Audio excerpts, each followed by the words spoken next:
welcome to Song Sparrow Paper Crafts. If you are new here, my name is Susan Fox Bowen and I am an independent Stampin' Up! Demonstrator in the Dallas-Fort Worth area. Welcome to a new episode of Terrific Tuesdays. Today we're going to be learning a new fun fold together and I can't wait to get started. So let's go.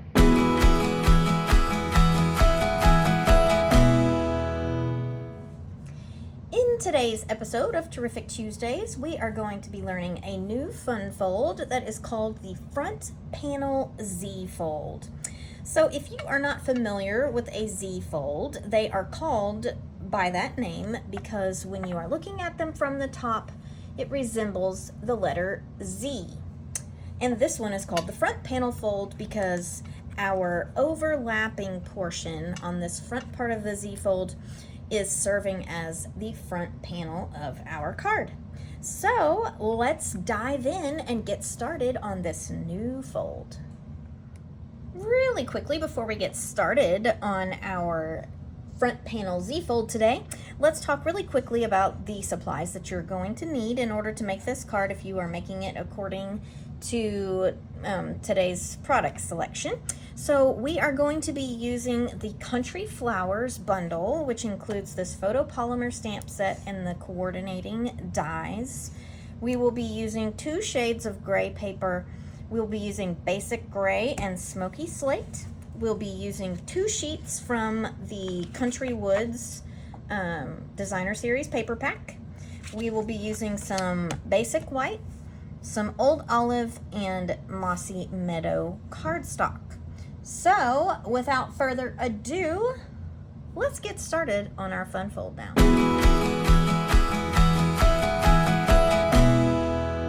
So we are going to start with our card base, which is a sheet of Basic Gray cardstock that has been, it's a standard 8.5 by 11 sheet of cardstock that has been halved so that you have a 4.5 by 11 piece. Now we are going to score this to give us our Z fold card base, and we are going to score this at 2 3/4. I'm going to put that on the back. Had a little blemish on that corner, so I'm going to put it on the back panel so it's not as obvious. 2 3/4 here, and then we are going to score at 5.5. Of course, that 5.5 gives us that standard card size on the inside. So, put my paper trimmer aside. We will go ahead and fold on our score lines here. So, what that is giving you is your Z base here. All right. So the next thing that you are going to do is address the inside of the card. So I have already pre-cut this sheet of paper, but it is the grayer sheet of white wood grain from the Country Woods Designer Series paper pack. This piece of wood grain has been cut down so that you have just a 1/8 inch border, and it's going to go on the inside, so it's peeking through to the front, but it's going to serve as the base for your message panel on the inside. We are going to go ahead and adhere this to our card base.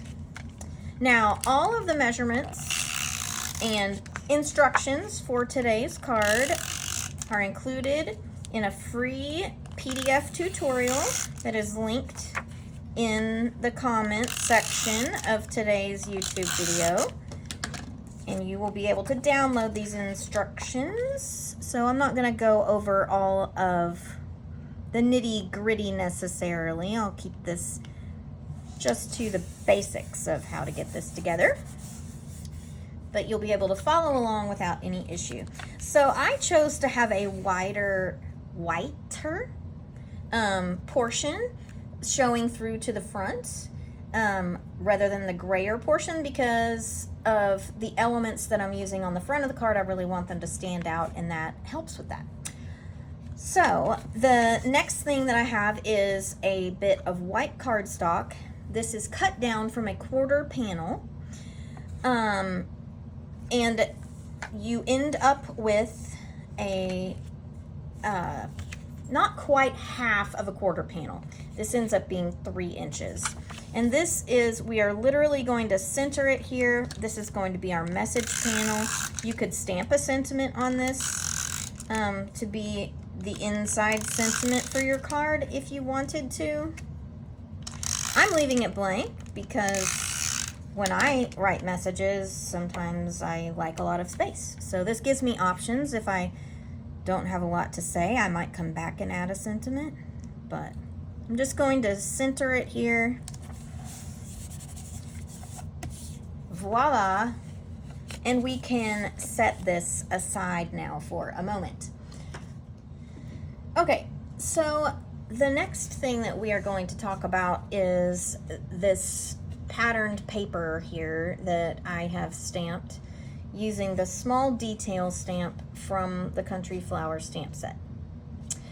So I wanted this to look a little bit like a sheet from the Country Lace Designer Series paper pack, which I do not have. And this also allowed me to vary up the pattern and not be glued to, I guess for lack of a better phrase, what is in that Designer Series paper pack. I could come up with my own pattern. So I have a quarter sheet of Smoky Slate. I have the detail stamp from Country Flowers. We'll call it a fleur-de-lis. It's not really what it is, but I don't know what it is called, so that's easier for me just for a point of reference. And then I've got my Smoky Slate ink.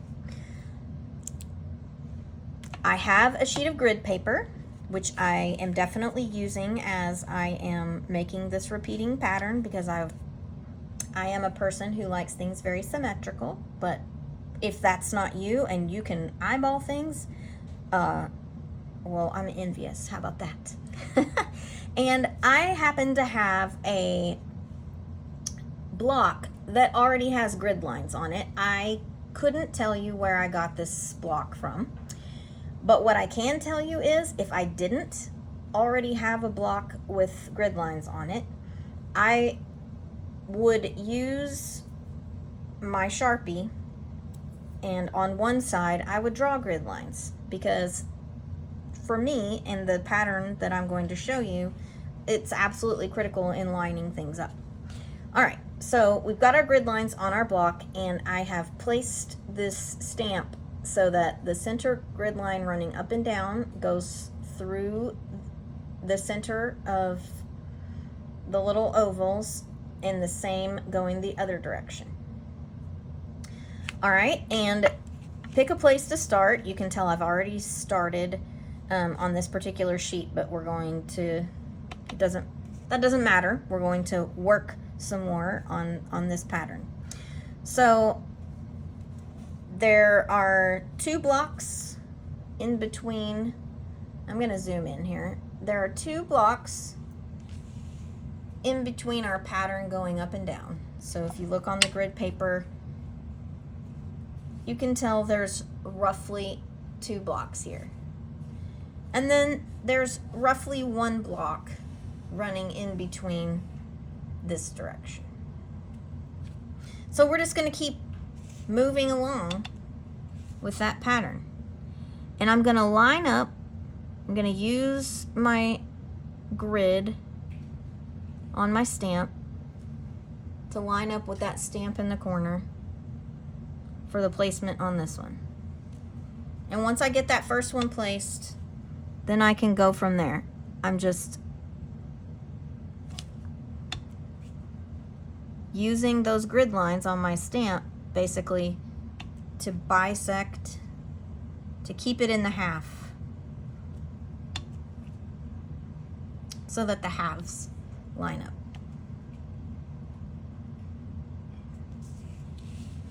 All right. I'm just trying to move this so that you can see, but I want it zoomed in so that you can tell that I'm using the grid on the paper. It's too far. I'm using the grid on the paper as well as the grid on my stamp. And maybe I'm getting off a little bit, but you get the idea here, right? My grid lines for getting started are critical on the paper, and then from there the grid lines on my block are super important for keeping things moving forward. So you continue to repeat this, repeat until what you have is a pattern all the way across your quarter sheet of paper. All right. I will try to show a zoomed in picture representation in the PDF so that this maybe might make more sense if it doesn't make sense in the video. All right, so let's move on to the next part.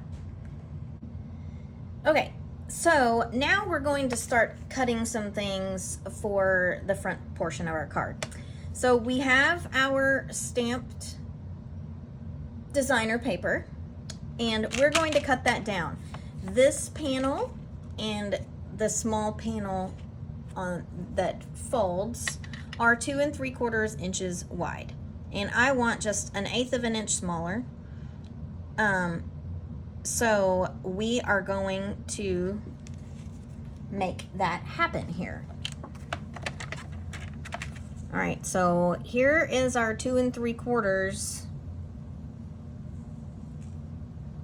I know I want in between 2 1/2 and 2 3/4, right? So that gives me my 1/8 there, my 2 5/8.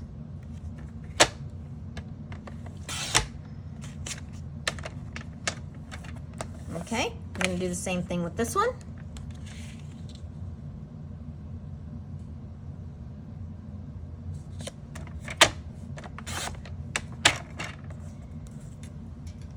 I also know that I want it to be 1/8 smaller on the top and bottom, which might have made sense to have done that cut first so that you only had to do it once. I'll leave that to you.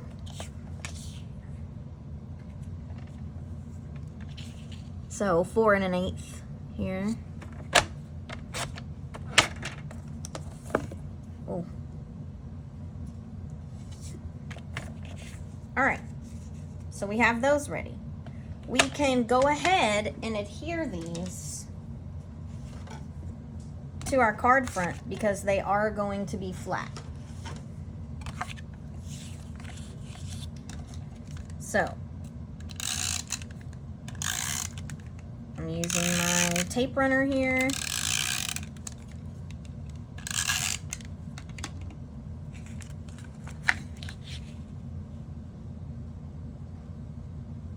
And I'm just going to put it here.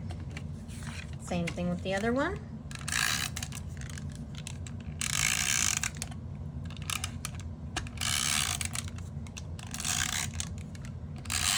You maybe notice that I have pattern on the back and I just put sticky on the wrong side. Well, we're gonna go with it. I had pattern on the back and I didn't mark it. I was playing around, I wasn't getting things even, and I didn't like it, and so I flipped my piece of paper over, which is totally fine. I refuse to throw away scraps because I can use the other side. Well, you should mark the side that's no good so that you don't end up putting sticky on the wrong side. But anyway, we're gonna run with it because hopefully we won't be able to tell. All right, so now we've got our 2 patterns adhered to our card front. We're going to set this aside for a moment. We have another quarter sheet of white cardstock that we have cut to be the same size as the one that we made for the inside of the card. They're identical in size. And we will go ahead and I'm just going to look at it basically at this point. Get that eyeballed. I think I'll go ahead and adhere it. There's no reason not to. You can wait if you want, but I'm gonna go ahead and not lose it. and get it mixed up with another scrap. All right. Notice I lined it up directly over the one on the inside. Okay? Now, you should have your piece of the Pool Party wood grain pattern from the Country Woods Designer Series paper pack. I used a deckled rectangle, the fourth largest deckled rectangle, to cut this out. This is going to serve as the base for the rest of the focal panel on the front. I am not adhering it yet. I'm setting it to the side to work with it here in a bit. All right. Now the next thing that we need to do is we need to take our greens here, our green cardstocks, and we need to cut our leaves from the Country Woods die set, and we need to cut those leaves. Now you could choose something different from Country Woods. There are a number of floral images that you could decide that maybe you wanted to stamp that instead. Maybe you would prefer to stamp this set of greenery, but I chose these. So no coloring. I wanted this to come together quickly, so I have pulled some scraps, and magically we have some leaves that we're going to be working with here in just a minute. You also will need your piece of smoky slate, another small piece, a scrap, if you will, and we are going to stamp our bucket from the Country Flower set on our piece of smoky slate. Okay, I just used black ink, and I'm going to use the coordinating die. All right, so line this up like so. And we run it through our die cutting machine, and voila, now we have our bucket. I chose to give a little realism to my bucket in my card with Stampin' Blends. Now, I will be the first to tell you I am really not all that great with the Stampin' Blends as far as shading and all of that. So what I did was just filled in with the lightest color I have of gray, which happens to be the Smoky Slate set.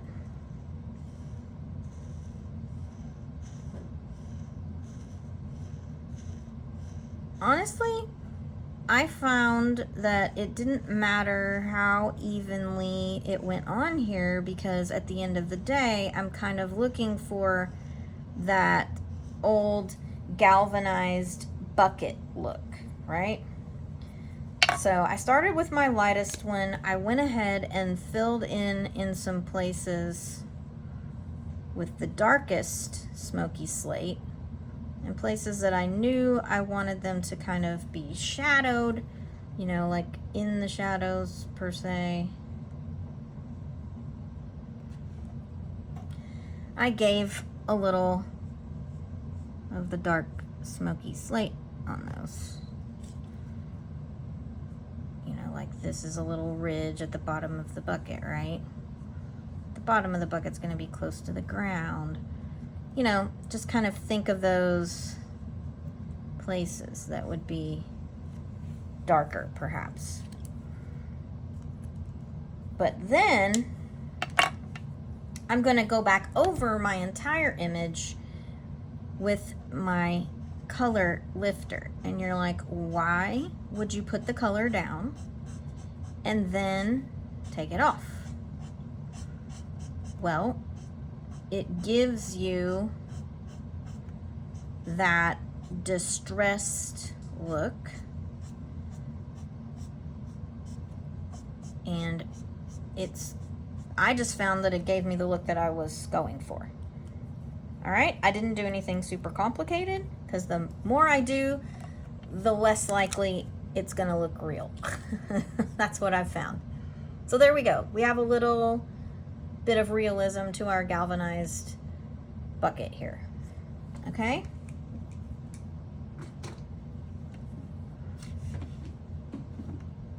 So now I want to kind of build my scene a little bit. I'm going to go ahead and put dimensionals on the back of my bucket. I know that I want my bucket and my greenery we're going to involve some dimensionals there. But for sure, I'm going to just go ahead and start with a layer on my bucket. It's just easier to get that going. All right. More is better. So you're always going to see lots of dimensionals going on anytime I've got dimensionals going on a project. All right. So I want to leave lots of room towards the top for the greenery to be happening. So I'm putting that bucket pretty close to the bottom there. And now I'm going to just start building here. I do want my greenery at the back to be like at the same layer as the bucket. So we'll work on that in a minute with some dimensionals.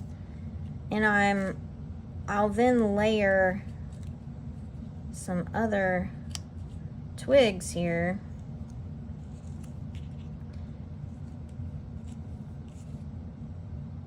to give us this nice look. All right, so I'm gonna start with the dark green on this side.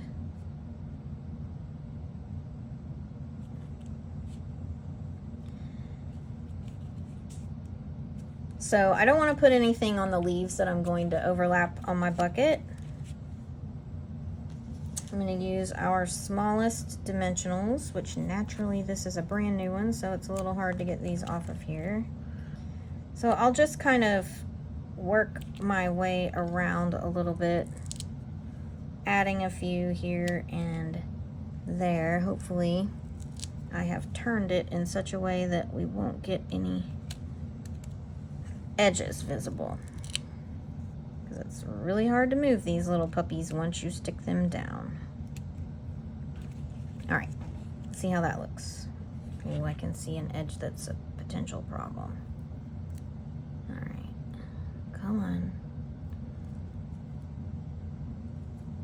Okay.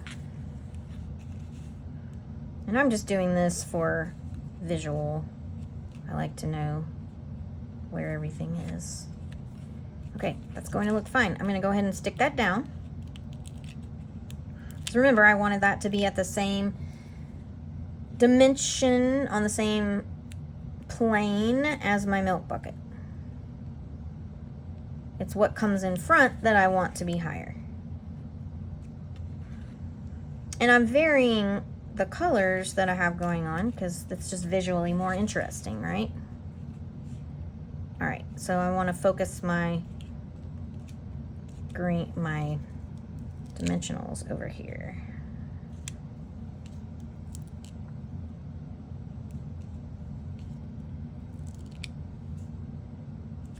See how that looks.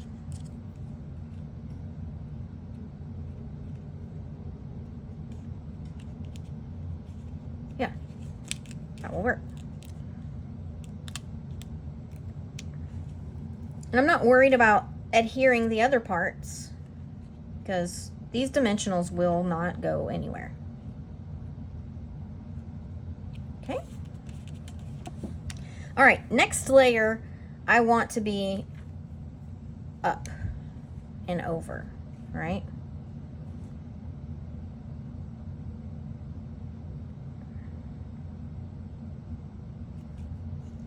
So I want to put another, I'm going to put this in the center. I still want to see that back there. All right, I'm going to focus my pop-up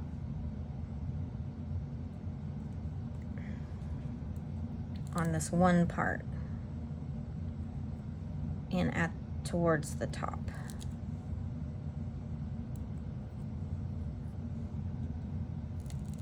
Okay.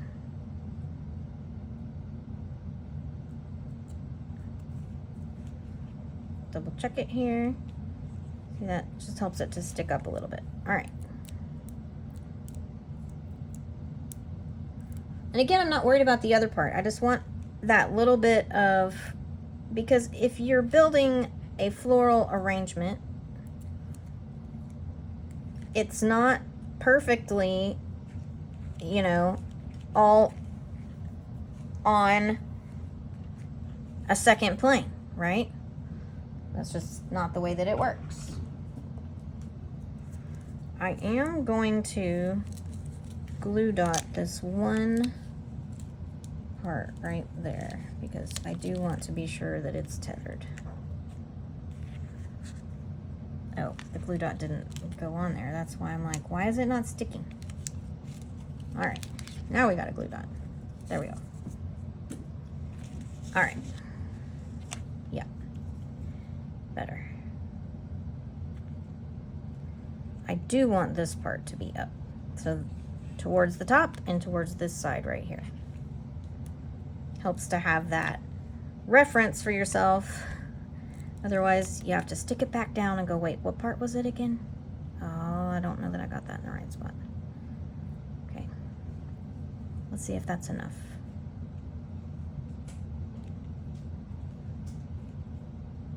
I think I need one on this leaf right here. All right. We're just gonna trust it and go with it. Okay.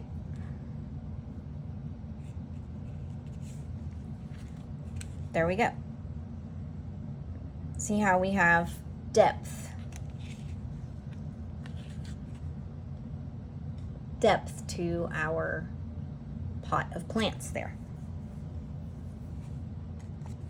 Okay, so I don't need that. Put that to the side.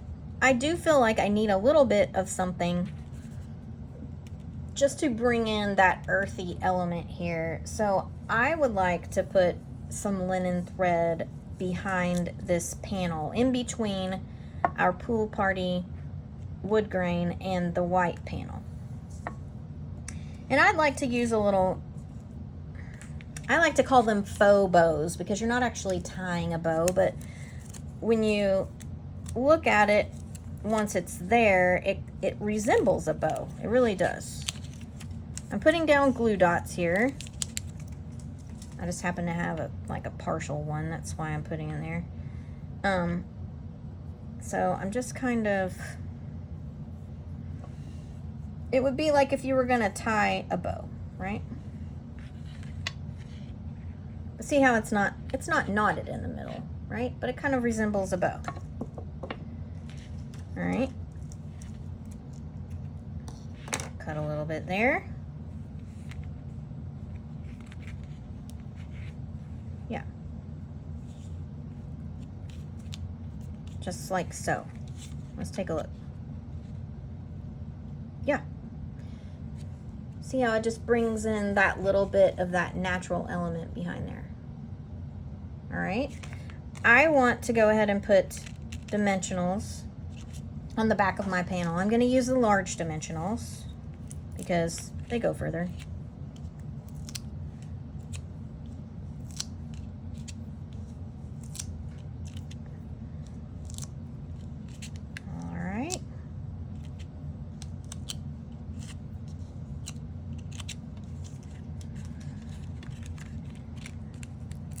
So again, my more is better approach on dimensionals. No, everyone does it differently. Put however many you think is appropriate. I don't like saggy panels, just like no one likes saggy pants.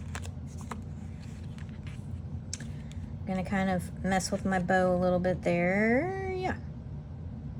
And I'm just centering this so that the white space is even around the panel. Okay? I'm going to set that aside for just a moment. And now we should have some scraps from our quarter panels of white cardstock. And we need a little sentiment. And I believe that a little sentiment here in the corner is just what the card needs. I mean, that's what we have here. Just a little sentiment here in the corner. So from the Something Fancy set, I chose the Thank You. If you might have a set that has a nice small sentiment like this, and I would say go for it. I mean, whatever size you think. I chose one of the smaller circles from Spotlight on Nature, and I kind of eyeballed it. The way I eyeball it is I kind of get my sentiment and I put it inside my shape, and I'm like, yep, pretty sure that's going to work. And then I'm gonna ink up my stamp. I just use black ink here and stamp it because it's not a clear stamp, right? So in this case, I'm gonna stamp first and then die cut. And now I'm gonna take my Spotlight on Nature and I'm gonna run it through my die cutting machine, and I'm going to end up with this. And I chose this particular small circle because if you notice, it mimics that pattern that we stamped on our smoky slate. So just a little nod to that. I want this to be like one little tick above my image panel. So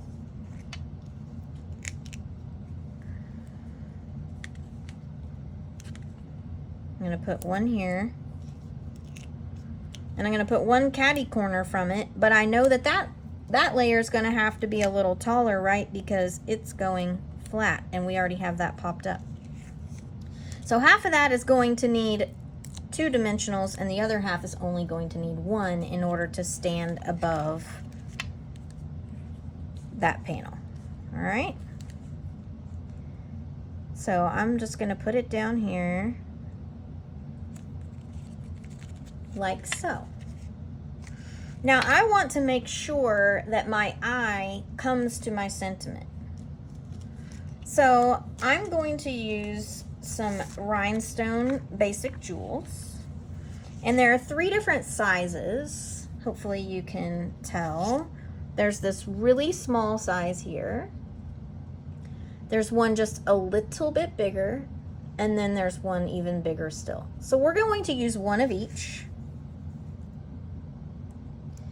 And I'm going to put the smallest one here, kind of in between the words thanking you. I'm going to put my middle sized rhinestone there to the left, and I'm going to put a large one here. So what I have done with my rhinestones is create a visual triangle around my sentiment,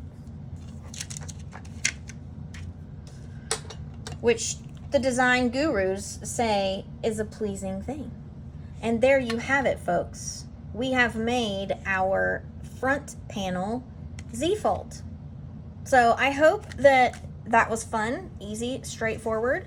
Remember, the PDF instructions for this particular design are in the description to this video.